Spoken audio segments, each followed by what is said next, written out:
Welcome to this explainer. Have you ever wondered why a genuinely good day just seems to fade? Or why you can literally have everything going right in your life, but still feel this low hum of emptiness? Well, you are absolutely in the right place. Today, we're unpacking the fascinating neuroscience behind why happiness is actually a highly trainable skill, not just a random stroke of good luck. We're diving deep into the science of neurohacking to show you exactly how you can rewire your own nervous system. We're kicking things off with this powerful quote because it completely shatters the myth that your baseline mood is just some unchangeable part of your personality. Think about it. Most of our brains have actually never been taught how to be happy. They've only been trained to constantly scan for what's wrong. But over the last decade, neuroscience has confirmed that happiness is not a fixed trait.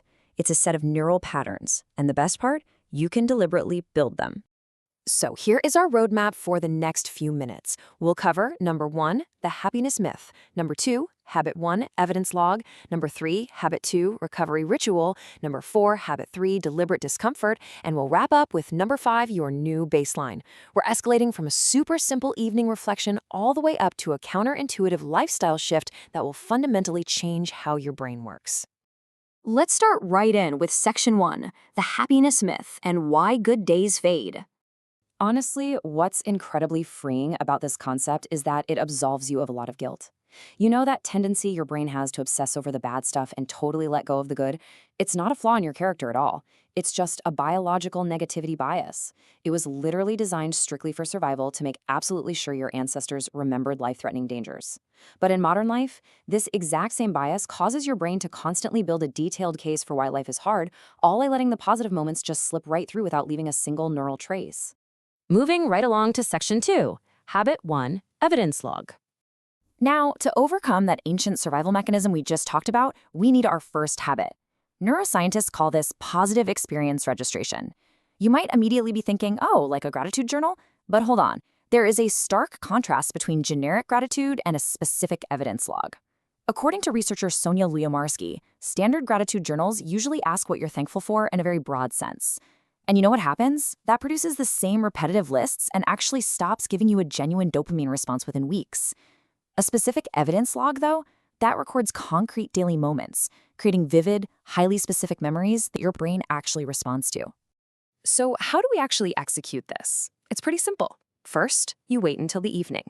Then, you write down 3 specific, concrete moments from today that were worth holding on to. Not just a generic life is good, but a real specific conversation that felt genuine, or a tiny moment where something went exactly right. And the real magic here is the timeline. By repeating these specific steps for 14 consecutive days, you literally force your brain to build a brand new neural habit. You are training it to catch positive experiences before they disappear. All right, section 3, habit 2, recovery ritual. Now we're shifting to a reactive strategy, one that targets how fast you bounce back from negative events. And neuroscientist Richard Davidson actually found that the speed at which you recover from negative emotions is the single strongest predictor of long-term happiness. Everyone has bad days, right? But look at the difference here. Accidental recovery, where you just stew, replay the event in your head, and passively wait for the feeling to pass, that actively trains your brain for passive suffering. Conversely, a deliberate recovery ritual builds an automatic neural pathway straight back to a calm baseline. Fast recoverers don't sit around ruminating. They deliberately shift their state.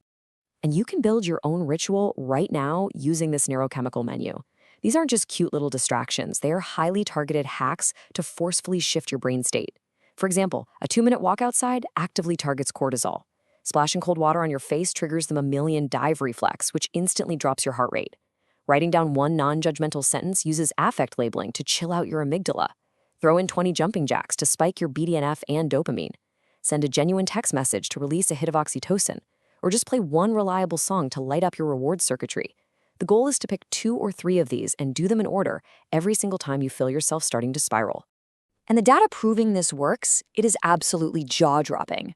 Researchers found that people who consistently practiced a recovery ritual for 30 days reduced their average emotional recovery time by a massive 40%. 40%! And that's not because their lives got magically easier, but because their brains literally got 40% faster at finding the neural pathway back to feeling okay. Emotional recovery is a skill, and this proves you can build it. Okay, section 4, habit 3, deliberate discomfort. We have officially reached the climax of our blueprint. Now, this is the habit most people actively run away from, yet it forms the entire foundation of sustained well-being. This brings us to an amazing concept called eudaimonic well-being.